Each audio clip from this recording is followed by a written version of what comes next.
অতি শীঘ্রই এই নির্যাতনে সংক্ষিপ্ত বক্তব্য নিয়ে আসছে।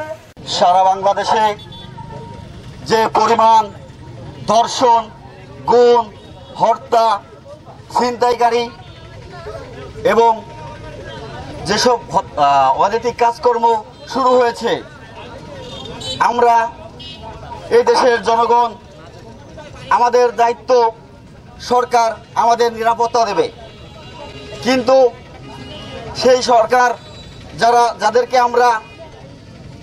আমরা ছাত্ররা অনেক আন্দোলন, অনেক পরিশ্রম করে এই দেশ থেকে বিতাড়িত করেছি, কিন্তু এখন আমরা যা দেখতেছি এখনো এই সব সন্ত্রাসীরা আমাদের দেশ থেকে পালিয়ে যায়নি। এরা দেশকে ধ্বংস করে দেশের মানুষকে নিঃস্ব করে দেবে। প্রশাসনের কাছে একটাই দাবি, আপনারা যদি আমাদের নিরাপত্তা যদি না দিতে পারেন, আমরা ছাত্র সমাজ আমরা আবার মাঠে নামবো।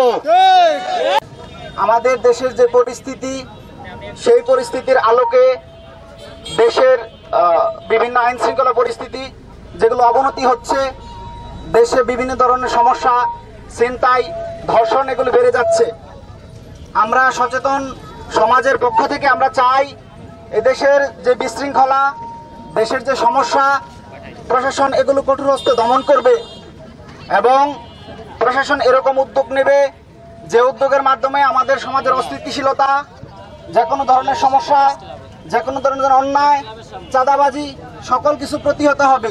আমাদের দেশের বর্তমান পরিস্থিতি কি হইতেছে, আমরা যে মেয়ে, আমরা একটা স্কুল কলেজ যাব, আমাদের কোনো নিরাপত্তা নেই। আমরা তো 24-এর দেশ স্বাধীন করছি, এমন স্বাধীনতা তো আমরা চাইনি যেখানে একটা মেয়ে কলেজে যাইতে পারবে না, তার নিরাপত্তা নেই, পারবে না, এমন স্বাধীনতা আমরা চাইনি। কোথায় আমাদের আইন বিভাগ এখন? কোথায় এই আইন?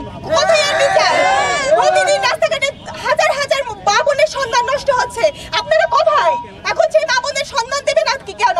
তাই স্কুলে, কলেজে, ভার্সিটিতে কোথাও যাইতে পারতেছে না। এই